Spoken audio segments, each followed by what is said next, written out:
교과서 68페이지와 70페이지입니다. 4. 이야기가 있는 음악, 오페라, 그리고 뮤지컬입니다. 오늘 배울 내용, 오페라와 뮤지컬이고 학습 목표 살펴보고 오페라와 뮤지컬의 특징을 비교해보고 68페이지 오페라 리골레토의 아리아, 70페이지 뮤지컬 맘마미아의 아리아를 감상해 보도록 하겠습니다. 학습 목표, 오페라와 뮤지컬의 특징을 이해하고 바른 자세로 감상할 수 있다. 오페라와 뮤지컬의 차이점, 오페라, 노래 중심 공연입니다. 모든 대사를 노래합니다. 마이크를 사용하지 않습니다. 오케스트라가 실제로 연주합니다.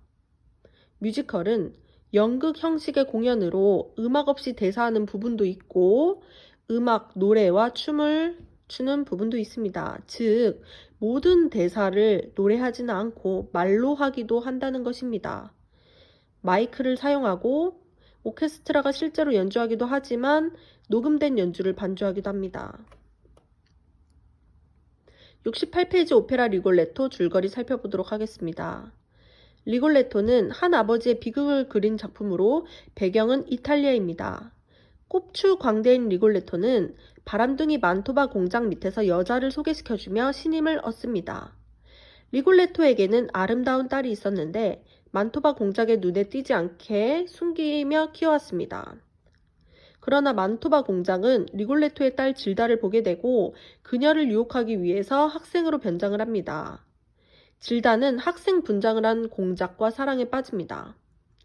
파티에서 리골레토에게 멸시를 당한 체프라노 백작은 복수심으로 질다를 납치하여 공작에게 끌고 갑니다. 리골레토는 자신의 딸이 납치당한 것을 알고 절망하여 광분하고 질다 역시 납치당한 상태에서 자신이 학생이 아닌 공작과 사랑에 빠졌다는 것을 알고 절망합니다. 리골레토는 딸을 구해서 나옵니다. 이 와중에도 공작은 다른 여자 막달레나를 유혹하고 있습니다. 질다를 피신시키기 위해 남자 옷을 입히고 자객에게 돈을 주며 공작을 죽여달라고 합니다. 그것을 몰래 엿들은 만토바 공작의 유혹에 넘어간 막달레나는 자객에게 공작을 죽이지 말고 여기에 처음 들어온 사람을 죽여달라고 설득합니다. 자객은 시신을 자루에 담아 리골레토에게 건네줍니다. 그러나 자루 안에 담겨있는 것은 공작이 아닌 남자 옷을 입고 있는 질다였습니다. 자루를 열고 죽어가는 질다를 본 리골레토의 울음 섞인 탄식이 울려 퍼지며 막이 내립니다. 자, 그럼 리골레토의 유명한 아리아, 여자의 마음 감상해 보도록 하겠습니다. 바람둥이 만토바 공작이 여자를 유혹하며 부르는 아리아입니다.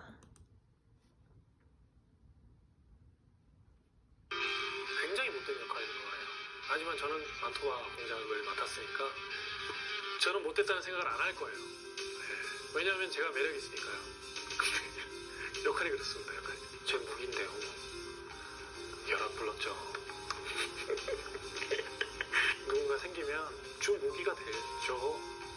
그래서 바라보고 부르는 건 되게 부담스러우니까 옆에 앉아서 부르다가 손을 잡고 그렇죠. 많이 했습니다. 이 노래를 부르면 여자들이 와야 될 텐데 말이죠.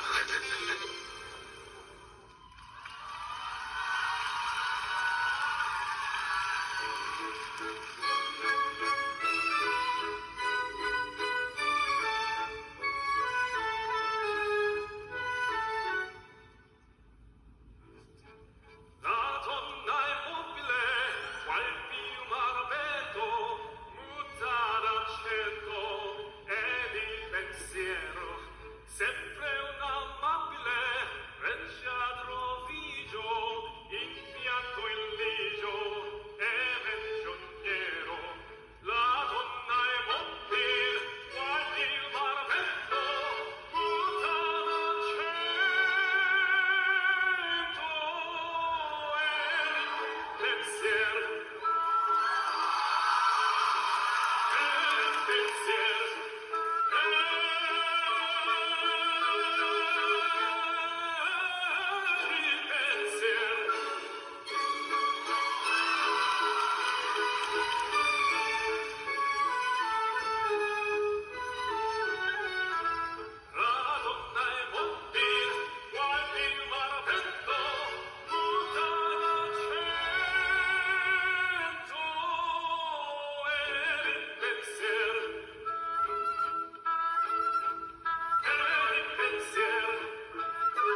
자, 그 다음에 페이지 70페이지, 71페이지 해당되는 뮤지컬 맘마미아의 줄거리를 살펴보도록 하겠습니다.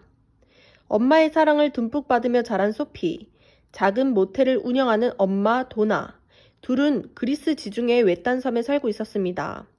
소피는 약혼자 스카이와의 결혼을 앞두고 친구들과 즐거운 시간을 보내지만 평소 아빠의 빈자리를 느끼던 소피는 결혼식이 가까워질수록 한 번도 본 적 없는 아빠의 축하를 받고 싶어 합니다. 소피는 엄마의 처녀 시절 쓴 일기장을 찾아내고 아빠일 수도 있는 샘, 빌, 해리에게 엄마의 이름으로 초청장을 보냅니다. 디스크 공간이 부족하다고 떴네요. 결혼식을 앞두고 분주해진 소피, 초대를 받고 온 샘, 빌, 해리를 보고 놀라 당황합니다. 엄마의 옛 연인들을 한 번에 만나게 되어 아빠를 찾기에 여념이 없지만 찾기가 더 힘들어집니다. 같이 결혼식을 준비하던 엄마는 옛날을 회상하고 샘은 아직도 엄마를 사랑하고 있다고 터놓게 됩니다. 그러나 엄마는 딸 소피에게 진짜 아빠가 누군지 자신도 모른다고 이야기를 합니다. 여러 가지 일들을 겪고 난 후 자신의 삶에서 중요한 것은 누구인지도 모르는 아빠가 아니라 주체적인 자신과 자신을 사랑하는 사람들이라는 것을 깨닫게 됩니다. 자, 노래를 감상하기 전에 먼저 뮤지컬에 사용되는 용어를 살펴보겠습니다. 일단 뮤지컬 전에 오페라는 17세기 바로크 시대에 유럽을 중심으로 발달한 장르고요. 뮤지컬은 19세기 말에 미국에서 발달한 장르입니다. 그렇다 보니까 오페라가 2세기나 먼저 발달했기 때문에 훨씬 더 옛날이죠. 그래서 성악 중심의 마이크도 사용하지 않고 오리지널 악기로만 사용을 하고 뮤지컬은 이제 낭만 후기에서 근현대로 넘어오는 시기에 유행했기 때문에 좀 춤이라던가 다른 현대적인 요소가 많이 결합이 됐습니다. 뮤지컬 용어, 오프닝 넘버, 서곡이 끝난 후, 서곡이라는 것은 악기로만 연주되는, 뮤지컬 시작하기 전에 연주되는 부분인데 그 부분이 끝난 후 처음으로 노래되는 그 노래를 오프닝 넘버라고 합니다. 제시는 모든 뮤지컬에 다 있지는 않지만 어떤 극의 배경이나 상황을 설명해야 될 때 등장인물이 나와서 이 상황에 대해서 설명을 하는 것입니다. 아리아는 오페라에도 있죠. 클라이맥스 부분에서 연주되는 등장인물의 노래, 뮤지컬의 백미이다. 조명이 켜지며 주로 주인공이 노래를 하게 됩니다. 프로덕션 넘버는 춤과 합창 등 뮤지컬의 모든 요소가 총동원되기 때문에 굉장히 화려한 부분이고요. 쇼스토퍼는 중간에 기분 전환을 위해서 코믹한 노래가 나오는 것입니다. 커튼콜은 공연이 다 끝나고 관객들의 환호에 답하는 의미에서 등장인물들이 다시 무대 앞으로 나와서 인사를 하는 것을 말합니다. 맘마미아, 소피가 부르는 나에겐 꿈이 있어요. 감상해 보도록 하겠습니다.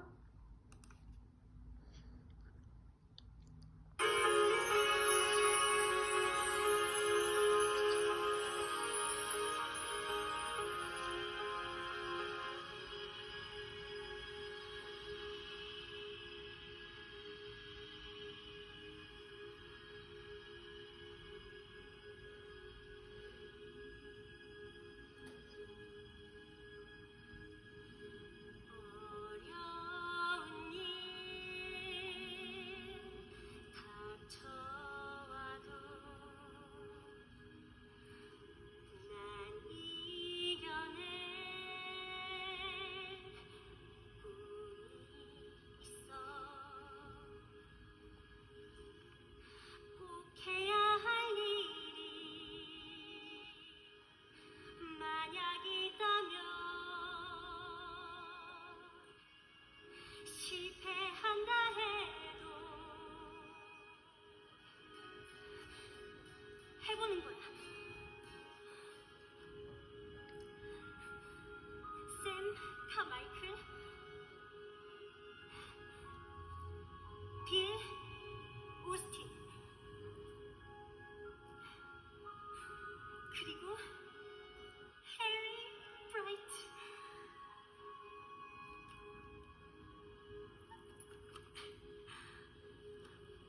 행운을 빌어.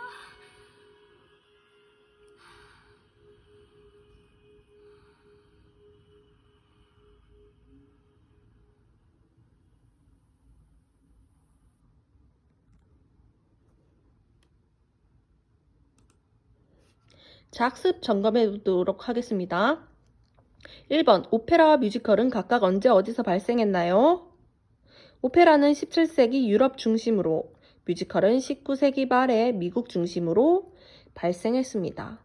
2번, 오페라와 뮤지컬의 음악 특징적 차이가 무엇인가요? 먼저 첫 번째, 오페라는 노래 중심이죠. 뮤지컬은 극 중심입니다.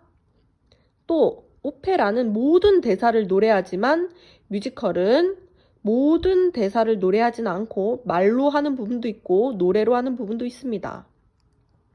또 오페라는 마이크를 사용하지 않지만 뮤지컬은 마이크를 사용합니다. 오케스트라는 반주를 오케스트라가 직접 연주하지만 뮤지컬은 오케스트라가 직접 연주하기도 하지만 음악을 녹음을 해서 그것을 틀기도 합니다. 자, 우리 부메커 수행평가 있지 않았죠? 지난 수업 다시 복습하면서 자기 개 이름 생각해서 도레미송 틀고 연습해 오도록 합시다. 다음 등교 시간에 바로 수행평가 치도록 하겠습니다. 수고하셨습니다.